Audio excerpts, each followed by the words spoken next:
What a turnout from both sides. Oh, great.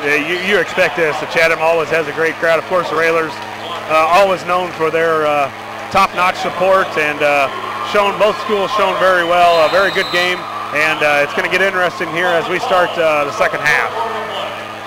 Titans will be moving to the basket to our right as we get things started here in the third quarter. They are down by 4. Inside, Fuchs off the glass and in over Bowlby. Bowlby looked like he had his arm straight up, but Bowlby's going to be whistled for the foul, and Josh, their first possession, it looked like they were going to do anything they could to get the ball inside. Yeah, that might be a big point of emphasis for Coach Blakeman and the Titans is get it inside. They've had some good luck when they got it in there. I thought they shot quite a few threes themselves for as big of that's a foul, Helm, big of guys as they've got. So I think the Railers need to get it inside as far as driving to the basket and getting some more two-pointers, and I think also Chatham is probably wanting to do that a little more too. Foul was whistled on Helm after the missed free throw, and so Josh, we've seen games like this before where they don't call anything in the first half, and then every little thing is called in the second. Yeah. Gavin turns, kicks out to Podbelsic. Podbelsic in the lane to Horsham. Max fakes the three. The lane opens. Max is going to take it strong, and a foul is going to be whistled, and Helm quickly has picked up 2. Yeah, another foul on Helm, and he's prone to that. He's a very good athlete, but very physical, and I don't know that he can guard Max, as Max is going to go. They're giving him 2 shots. I thought there was a on the dribble, but we'll take it, and Helm picks up his 3rd early. Max free throw, didn't get the bounce, missed it. Boy, we've been bad on free throws the last, 3 games, Jeff, against Central Catholic, against U-High, and now Railers have not been able to knock down the free throws. Max 1 of 3 from the line tonight. Need this one. Second one, that one spins good. Yeah, and that was hit about every part of the rim too. So Railers got to tighten it up. Of course, the free throws are going to become big down the stretch in this one. Max with 13. Railer lead extended to 3. 24-21. 7:20 to go. For the Railers, Bowlby, Horsham, Podbelsic, Cook, and Block. Glenwood, Fuchs down on the block against Gavin. Travel. Looks to make a move. Lost it. Nice job by the Railers. Yeah, it looks like Fuchs is really patient in there, but he's not really knowing what he wants to do with it. Cook over to Podbelsic. Minute gone by in the third. Gavin picked up his dribble. In trouble. Now to Podbelsic, comes to get the basketball. Cook just near the top of the key. Yeah, be patient, Max. Let's go to the basket. See if we can get Bowlby. Bowlby might be a key in this second half. Did not shoot it well in the first half. Here comes Ed. Bowlby's 3. Left it way, way short. Yeah, I think he saw Peyton Allen flying at him, and he'd already pretty much made up his mind he was going to shoot it, so he had to kind of correct it a little bit. 6:20 to go in the third. Railers up by only 3. McAdams. Allen trying to find an opening around the baseline as the ball is passed around between Harper and McAdams.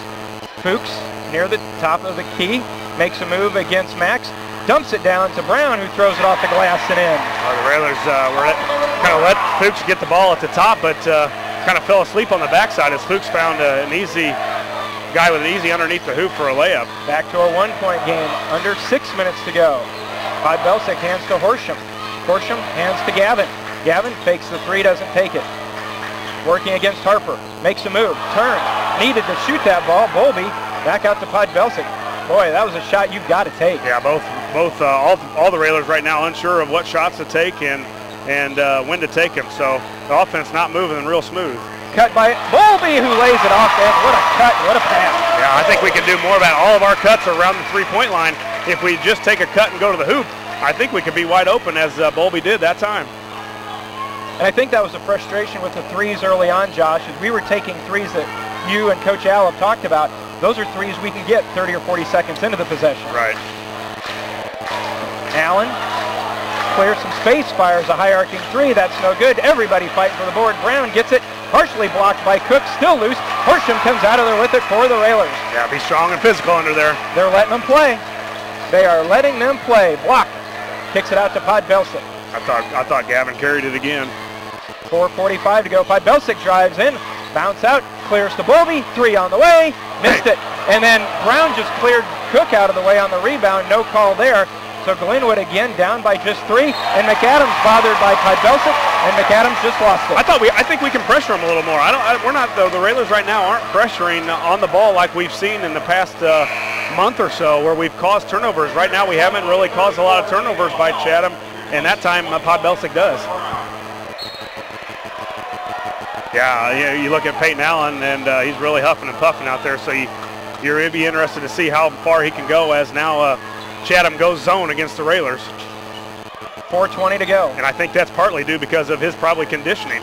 Third quarter, Railers up only 3, 26-23. Yeah, I've got to get it inside too. Look in the middle. Podbelsic over to Block. Block being watched by McAdams. There's Bowlby in the middle. Back out to Podbelsic. Clear it over to Gavin. Gavin open for 3 from the wing.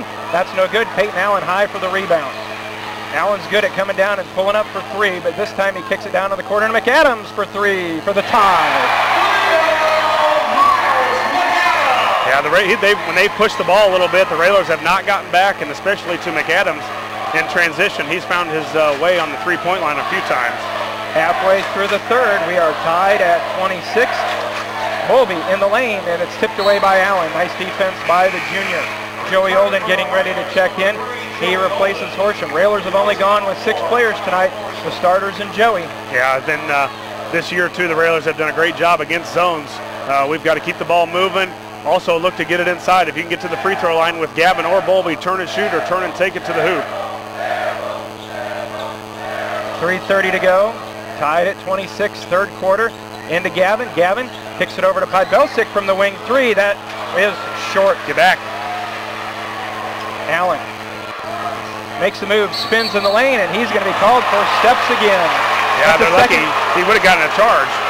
That's the second time that Allen's been called for traveling, and Allen goes right to the official looking for an explanation. I think if the official says you travel, that's about the explanation you need. It's time right now for a big basket, and Allen's really sucking wind, but the Railers need a hoop here. We've gone a couple trips where we haven't gotten one, and it's time for somebody to step up and get a big one here. The lob, Joey to Bowlby is good. Yeah, big shot. Remember that play too, Jeff. If they decide to go zone, this gets late in the game where it's a close game.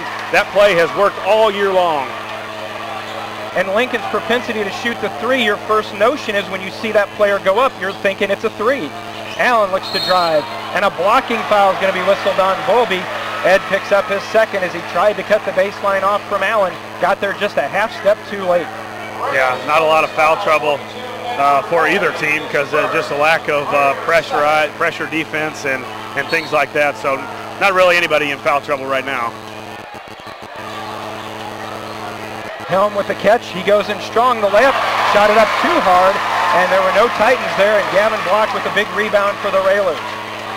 Max spots 3. Bingo!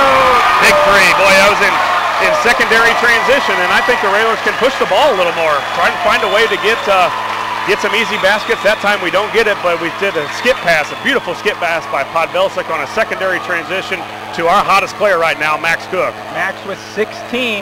Railers up 31-26, 2:10 to go in the third. McAdams from the wing, his 3, long. Podbelsic fighting for the rebound. Look at Pod, 6'5" and 6'4", and Pod got it. And then Helm picks up his third in the backcourt. But Josh, you're right. That play strictly belongs to Will Podbelsic, going up between Allen and Helm, and the Railers with 2:05 to go in the third. It's 31-26, just a 30-second timeout. We will keep it here. You talk about that play, Jeff. He went up against Allen and Helm. Helm at 6'5", 230. Sandwiched in between was Podbelsic of 6'4", Peyton Allen, who's a Division I basketball. We got a Division I football. Mr. Podbelsic we'll give him 5'10". He didn't get the rebound, but he got the tip out, and Max got it. What a great play. What a play by a senior. He knows that this could be my last time to put on the Railer uniform, and he's laying it all out there. Well, and the other thing, and we've talked about the Railers so far this year, they'll always have a game where someone's picking up silly fouls. If you're Daniel Helm and you pick up your third foul in the backcourt chasing down Max Cook, Coach Blakeman cannot be happy about that. No, he will get in foul trouble, and the Railers, especially when he gets frustrated. Max around Allen, out to Podbelsic. Gavin, top of the key, hands back to Max. Max picks up the dribble, finds Gavin. 1:50 to go in the third. Railers up 31-26. Yeah, be patient here, Railers. got a nice 4 or 5 point lead here. Get a good shot to see if he can find Max or see if he can find somebody on a back cut for a layup. Minute 35 to go, and the Railers have done a nice job spacing so far tonight, Josh, and they've shown that they're able to hold the ball. Do you look for them to hold it again? Well, I don't know. It's a long, we still got a minute 25 left, and that's a long time to hold the basketball and really be indecisive on what you want to do. So if you get a layup, I like to be aggressive and go get it. There's nothing but a defensive back killer is a backdoor layup or an easy drive to the basket. Well, they've ticked it down to 110. Max at the top of the key, hands off to the left side to Gavin. Gavin will bring the dribble out near the front volleyball line here on the court at Mount Zion. Yeah, I think Peyton Allen wants no part of coming out and pressuring anybody because he's dog tired right now. Under a minute. Third quarter, Railers up 31-26. Yeah, and Blakeman, they're looking at him, this coach, can we come and get him? And he pretty much shook his head and said, no, stay in. So he's fine with content. It looks like it'll be Railer basketball, too, coming out of the quarter. 35 seconds to go. Looks like they'll probably go to their zone like they've been at the end. We've had our last second shot on the second quarter. They've gone zone both times, so we'll see if they do it again. Down to 23 seconds. Not much action here at Mount Zion, except down to our left, the Lincoln student section en masse, who turned out to great support here from the Railer crowd. We're down to 15. Now the Railers look to set everything up. Max on the right side to Joey, down to 10. Over to Podbelsic in the corner to Cook. Cook looking for Bowlby on the baseline, not there, so Max will rise up for 3. Back rim, no. Bowlby with the rebound, has it swatted away. Podbelsic fires 15, won't go down. Railers got some looks, didn't go down at the end of 3. It is Lincoln 31, Glenwood 26. Back for the fourth in a moment. You're listening to Lincoln Railer Basketball.